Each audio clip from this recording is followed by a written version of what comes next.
Hello everyone, this is Mr. Jackson.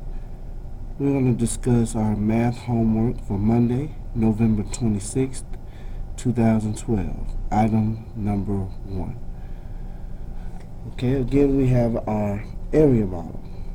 And an area model is basically a geometric shape such as a rectangle, square, triangle, etc., a polygon, that they've taken the time to draw the squares in. And you basically have rows and columns of squares. Rows go from left to right, columns go up and down. So if you look, you'll see we have 1, 2, 3, 4, 5, 6, 7, 8 line segments or 8 squares going across. So we have a row with 8 squares in it. How many rows do we have? 1, 2, 3, 4. Rows go from left to right. So we have 4 rows. 1, 2, 3, 4. Columns go up and down. Again, we said we had 8 squares in each row. 1, 2, 3, 4, 5, 6, 7, 8. So there are 8 squares in each row. Okay? Our first part asks, what is the area of the area model below? They ask for the area. Area is the amount of space that's covered. So we would want to count, for an area model to find the area, we would count all the squares. We already know that we have 8 in each row. We have 4 rows of 8. And what is 8 times 4? 32. Remember, area is equal to length times width. For an area model, we could count all the squares. We have 8 in each row, and we have 4 rows. So how many squares do we have? We have 32 squares. Let's count them. 1, 2, 3, 4, 5, 6, 7, 8, 9, 10, 11, 12, 13, 14, 15, 16, 17, 18, 19, 20, 21, 22, 23, 24, 25, 26, 27, 28, 29, 30, 31, 32. So the area of the area model below is 32 square units, and since they tell us our unit should be inches, we would put square inches.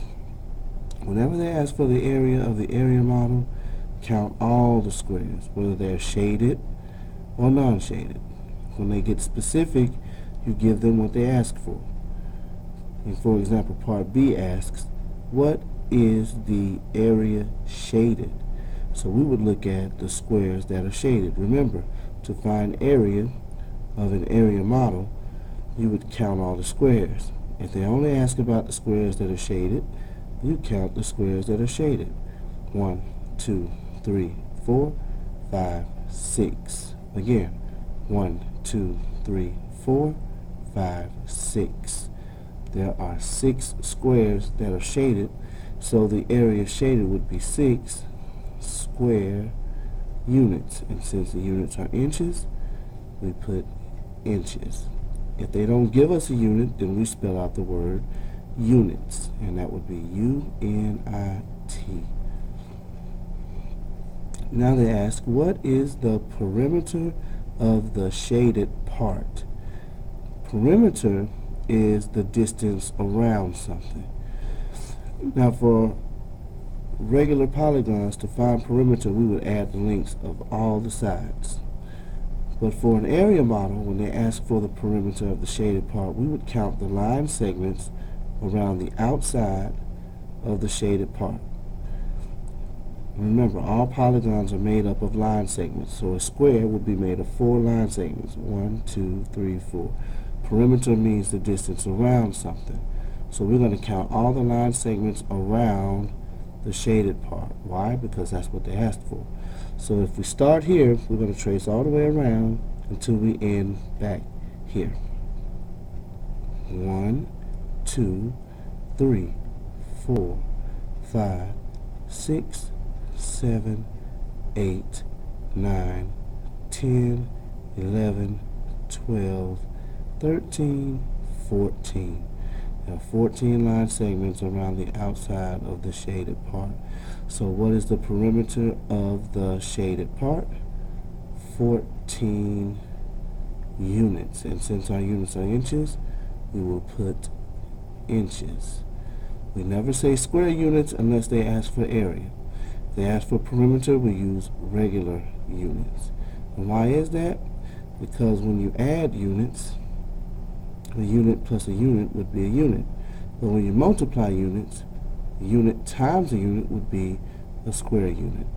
And they say square units because they want to know how many squares would fill in the inside of this polygon.